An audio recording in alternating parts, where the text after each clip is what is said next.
और एयरकॉन को बड़ी जिम्मेदारी यहां पर दी गई है। कंपनी को वर्टिकल खुदाई की जिम्मेदारी सौंपी गई है।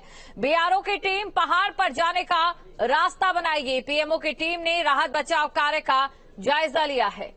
तो यहां पर टीम की ओर से राहत बचाव कार्य का जायजा भी लिया गया है। जानकारी आपको दे दें क्योंकि अभी मशीनों ने काम करना बंद कर दिया, जिसके बाद जो बाकी विकल्प है उन्हें तलाशा जा रहा है, जिसके लिए मीटिंग हुई है। 5 अलग अलग प्लान पर अब काम किया जा रहा है, जो कि बैठक में चर्चा और विचार विमर्श जिसको लेकर किया गया है।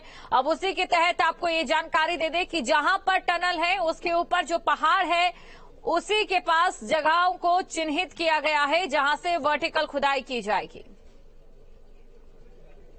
लोगों की बैठक का उद्देश्य सिर्फ एक ही था कि जितने भी एक्सपर्ट्स हैं उनके सुझाव, उनके रिकमेंडेशंस हमको मिले और उन्हीं के अनुरूप हम अपनी एक प्लानिंग तय करें जिसमें एकजुट होकर के काम करने का एक तरीका, एक प्लान, एक स्ट्रेटेजी निकले। और मुझे खुशी है आपसे शेयर करते हुए कि उन सभी एक्सपर्ट्स की राय एक ही थी कि बजाय एक एरिया से जाकर के रेस्क्यू वर्क करने के हमें कई सारे ऑप्शंस को एक साथ एक्सप्लोर करना चाहिए। तो बरकोट की तरफ से भी, सिलक्यारा की तरफ से भी, वर्टिकल भी, परपेंडिकुलर भी 5 प्लान्स जो है हमने बनाए हैं, जिसमें से आप देख रहे हैं 2 प्लान्स के एग्जीक्यूशन का काम साइट पर एक्सेस देने के लिए ऑलरेडी शुरू हो चुका है। प्रयास यही रहेगा कि समय लूज करने से पहले हम लोग जो मदद जल्दी पहुंचा सकते हैं वो पहुंचा दें। और उस पर्पस के लिए मुझे लगता है कि जिन जिन एजेंसीज को हमने काम दिया है, ONGC, RVNL, Satluj Jal Vikas Nigam limited, border roads organisation, state की पीडब्ल्यूडी, एनएचएआईडीसीएल तो है ही, उनके साथ मिलकर के हम अलग अलग दायित्व निभाएं और अलग अलग जगह से इस काम को पूरा करने की कोशिश करें। 30 घंटे से बंद पड़ी मशीनें फिर से शुरू हो गई हैं। ये वो मशीन शुरू नहीं हुई है अमेरिकन आगर जिसकी उम्मीद यहां लगाए बहुत सारे लोग बैठे थे, लेकिन आज प्रधानमंत्री के पूर्व सलाहकार और पूर्व सचिव भास्कर खुलबे और पीएमओ में डिप्टी सेक्रेटरी मंगेश घिल्डियाल, जिलाधिकारी अभिषेक रुहेला और सीएमडी एनएचआईडीसीएल और ओएनजीसी के ईडी और तमाम यहां पर भूगर्भीय वैज्ञानिकों की और टेक्नीशियन और वैज्ञानिकों की टीम थी। उन्होंने सब दौरा किया और 5 प्लान तैयार हुए हैं। और 36 घंटे के सन्नाटे के बाद एक ये इस सन्नाटे को चीरती हुई एक ये आवाज इस मशीन की आपको सुनाई दे रही होगी।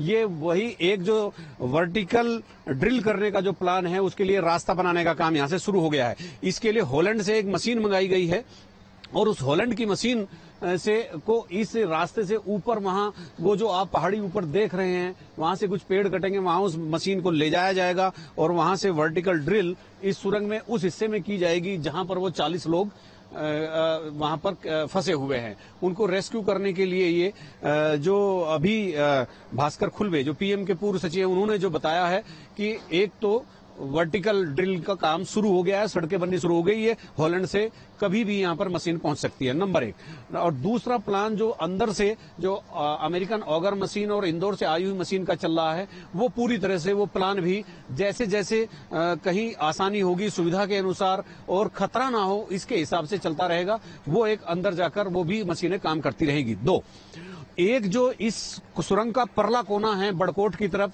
वहां से भी खुदाई शुरू करने की बात हो गई है। एक वो तीसरा प्लान है, वो तीसरे प्लान पर भी भास्कर खुलबे ने बताया कि काम शुरू हो चुका है।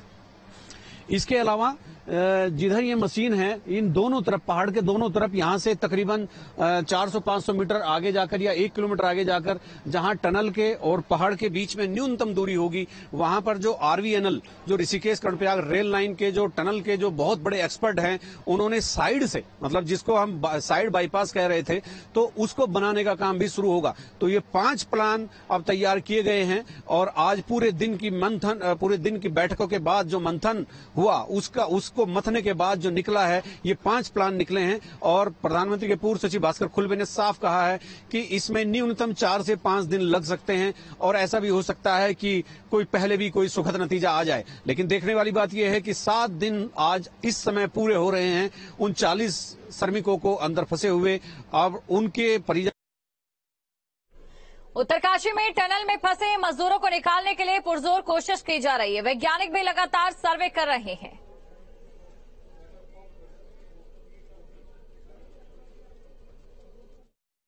उन विकल्पों पर विचार हो रहा है जिनसे समाधान निकलने की थोड़ी सी भी उम्मीद है।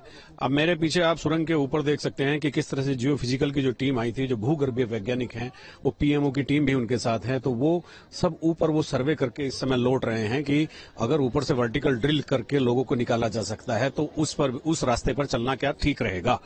तो ये वैज्ञानिकों की टीम है और इसमें deputy secretary PMO Mangesh Ghildiyal और जो बहुत ही महत्वपूर्ण लोग हैं, साइंटिस्ट हैं और NHI-DCL के लोग हैं और ONGC के भी लोग हैं, चूंकि ONGC भी इस क्षेत्र में काम करता रहा है।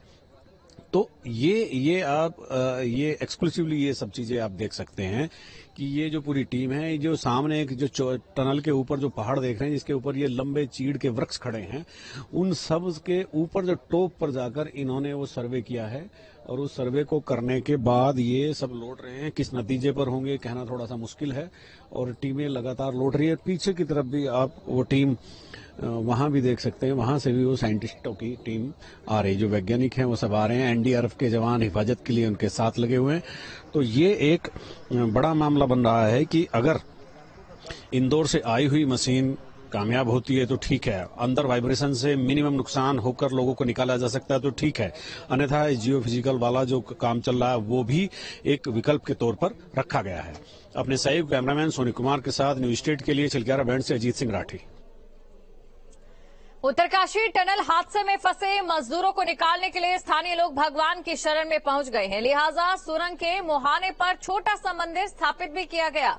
लोगों का कहना है कि स्थानीय देव बाबा बौखनाग का मंदिर हटाने से ये हादसे हो रहे हैं। हिंदू धर्म में आस्था का अपना बड़ा महत्व है और अब 7 दिन की जद्दोजहद के बाद जब वैज्ञानिकों से, मशीनों से कुछ नहीं निकला तो अब फिर हम आस्था पर लौट आए हैं और भगवान भरोसे, एक तरह से हम कह सकते हैं कि भगवान भरोसे आ गए। यहाँ एक कुल देवता थे बौखनाग, उनका मंदिर यहाँ पर स्थापित करने की मांग ग्रामीण कर रहे थे और लगातार पिछले दिनों यहाँ पर एक मंदिर स्थापित भी किया गया, लेकिन उसको फिर यहाँ से हटा दिया गया। तो ग्रामीणों में काफी आक्रोश था और उनका कहना यह था कि जब से बौखनाग का मंदिर यहाँ से हटाया गया है तब से दुर्घटनाएं हो रही हैं और भविष्य में भी होंगी।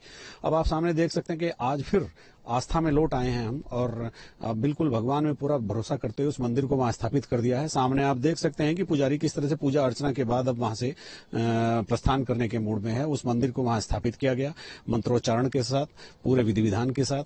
तो ग्रामीणों की यह मान्यता थी और यहाँ के लोकल लोगों की मान्यता थी कि अगर मंदिर को यहाँ स्थापित कर दिया जाता है तो चीजें हल हो सकती है। कल जो डायरेक्टर NHI-DCL हैं अंशु मनीष, उनकी प्रेस कॉन्फ्रेंस में भी ये मामला उठा था।